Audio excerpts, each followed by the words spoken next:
Hello and welcome to FreeFlight. In this tutorial we're going to continue with flight logging, and we're looking particularly today at trial lessons. We're going to be looking at the easy one first, and in the next tutorial we'll deal with the walk-ons and the quirky things that happen. So right now we're going to look at pre-booked trial lessons, and you can see from our calendar that on the 29th of September we've got quite a number already booked in. That is to say, they purchased their vouchers ahead of time, they've called the office and they booked a timed appointment to come down and fly their voucher off. So without further ado, I'm going to look at the flying sheet for the 29th of September, and all I'm going to do now is to look at the list. I know there's one missing because we checked this before the video tutorial started. So to handle a pre-book trial lesson, you'll see there's a button for it, and it's TL pre-book, and we click on that. The one I need to look at is here. It's Karen Hammond, and you can see that all the others have had their flights. We've not booked this one in yet, but there is another little thing on the side, which is the fact that she hasn't yet paid. So first thing I'm going to do is going to click on the pay button, and I'm going to say yes to that. And I'm going to bring Karen Hammond up, and I'm going to mark her as paid.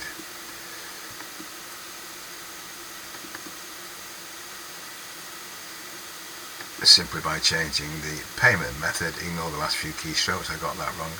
I'm going to change it to a cash payment. Okay, so you notice immediately that the amount paid has changed, and we click on save. So that's it, we've taken the money off her, we can now fly her. Obviously each club is different. You may deal with this by taking them up to the clubhouse after the flight and taking the money off them. That's entirely up to you. Okay, so I'm going to close that now. So what I can do now is go back to the trial lesson pre-book, and this time I can see that the line has turned black. She has paid. We click on the little button at the side, we go down to the bottom and say continue, and at that point it's exactly the same as putting another pilot in. We're going to put David Jones in this driving seat, and the aircraft is going to be KHW. I only know this because I'm reading off our sheet, and the uptime is 11:53, and the downtime is 12:07.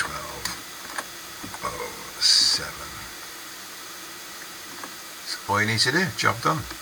Click on create. Couldn't be any easier.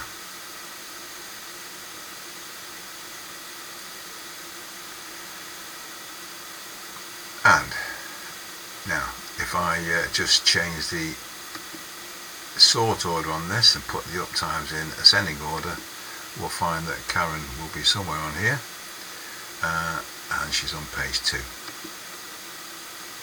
and there she is, in, out, and you'll see that the fee has been calculated based on the price of the trial lesson. So just to recap, if it's a pre-booked one, you'll find them in the TL pre-book list. Just click on the name, pick them from the list, click on continue. This one's already in, so at this point I'm going to cancel the operation, but you simply put the P1 in. That's the BI or the ASCAT, the aircraft, the up and the down time. Job done. You'll notice that the person's name from the voucher has already appeared on the P2 name list. You don't need to do that. Click on create and it will appear in the flight log for the day. So that's all there is to TL pre-books. In the next tutorial we're going to be looking at the walk-on, and that is the person who hasn't bought a voucher in advance.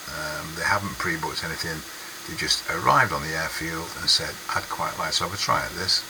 So we'll talk about those in the next tutorial. Thanks for listening. Speak to you soon. Bye bye.